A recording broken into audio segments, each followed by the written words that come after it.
recall, we went through and we used the rippers on our garden beds. Then we also went through and used the disc harrows. Well, now what we've gone and done is we've put on the rotary hoe. Okay, now with the rotary hoe, again, it's the same as the other attachments. You've got your 3 points of attachment, and you've also got your adjustments as it goes through as well. The same with, again, your bottom arms or your bottom attachments, and with your side attachments to your sway bars to stop it swaying.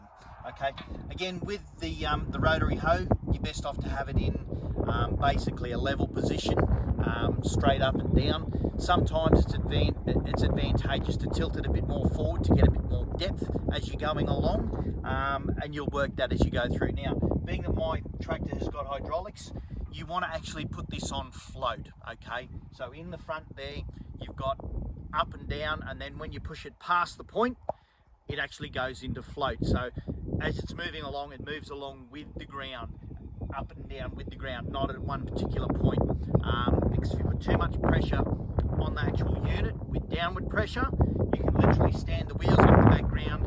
You'll jam up all the actual tines underneath the rotary hoe, and you'll start buggering gear.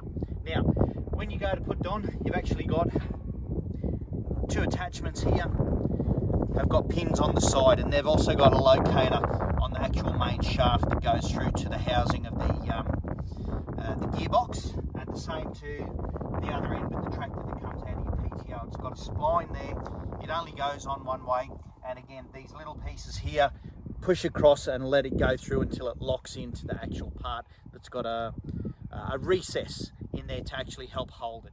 Now in here as well, you've also got grease nipples.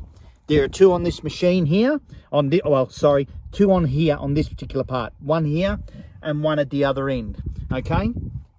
The other grease nipples that you've got here as well,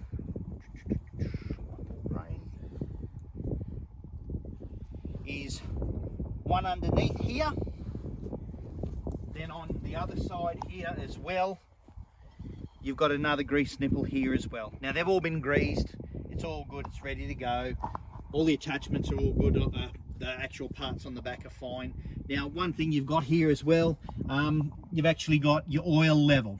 So it's a little bit high at the moment, but you always need a little bit of space for the oil to expand. I went down and filled it up just a little while ago. It had a little ebbing leak there, so I've given it a tighten, and there's no apparent leakage there at the moment, so that's pretty good. With this unit as well, it all comes dry. It doesn't have any oil in it.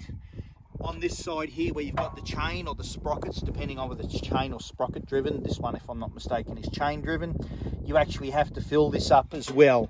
That's your fill hole, okay? And this here on the side here is the actual level gauge to where it's to be filled to, okay? So you've got to fill that as well as it goes through.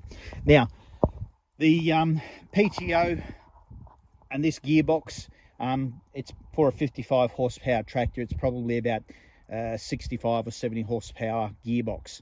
So if you hit something in the ground, hopefully it doesn't break. Sometimes you'll find that some of these have clutches on them. That's another attachment, but that's not on this one. Okay, so what we're basically going to do, the operating speed of this is 540 revolutions a minute. Okay, so at the front there, when you got your rev counter up, you'll set it at 540 revolutions a minute, okay, for your PTO. And it's got those pretty much marked out on the actual unit, but in the booklets and all that, it tells you what to do and how to do. The other thing to get yourself a bit of depth as well, you've actually got gauges here on the side. On both sides, it's exactly the same, and that will literally dictate how much height or out of the road, Jasmine, thank you. How much height or depth, yes, I love you too. How much height, dogs, you gotta love them. Here comes the other one. No, out of the road, we're trying to do something. So you've got the height adjustment here, and this one just pivots, and that one will come up and down, and you'll undo the nut on the inside and move it up and down accordingly, but you must have both sides exactly the same. Other than that, I can't really tell you much about that. Once this starts to throw some stones, make sure that there's no one in the immediate area, because stones will come out and they will go out at quite a rate of knots. So if they hit you, they're going to hurt, okay? So I'm going to get into it now and we'll show you what this is going to look like once we've gotten in and rotary hoed it.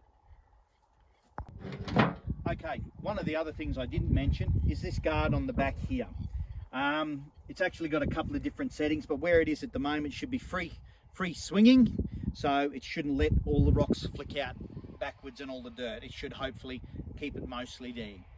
And that's about the sum of that. Underneath again there's something like 30 to 40 teeth underneath there, set at specific ways to actually help cut up the ground.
Okay, as you can see, I've done a pass down and a pass most of the way back up.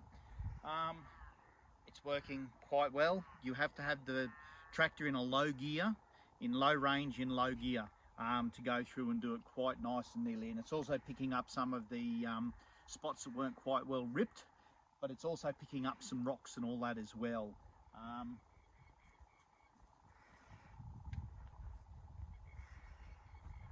They're bringing them to the surface. Now, they're everywhere through here. It's going to be an endless process of fishing them out as time moves along. You must fish them out or you're going to break some of the equipment, specifically the blades or the gearbox or something along that line. And that's not what you want to do, because a rotary hoe that's, you know, just over 2.2, 2.3 meters wide plus there, it's worth quite a lot of money. And again, so each and every individual blade as it goes through. Okay, but what I'll show you at the front here, just put these to one side.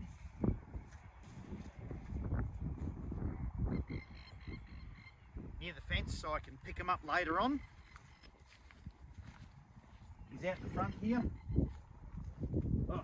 The other thing is that, as you can see, it's actually chewed up quite a considerable amount of this organic matter, and it's actually put it down and through it, and it's actually broken out some of the bigger root systems and that are in here.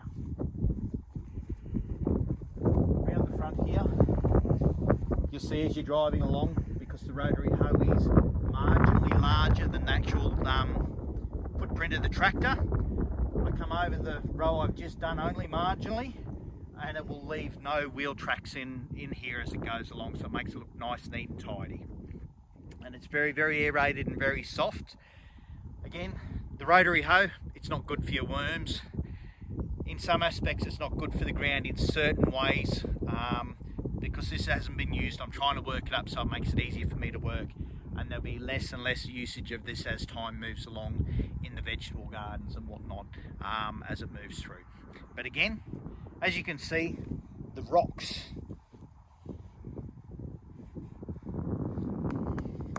quite large ones, fish them on out, an emu bob through. Hopefully you got a lot of family, can give you a hand and pull them all on out. Put them somewhere where you're not going to run them over again. And it makes it easy to pick them up again as you move along. And use them somewhere around the yard, on your road, in your gardens, on your garden edges or something like that. Or an area where you've got a bit of degradation when it comes down to soil erosion. You can put them in the bottom of the hole there and fill it up a bit and put some nice dirt across the top and put some grass or some trees or something along through there to help slow and steady that problem up as time moves along. Okay, well, that's it for today.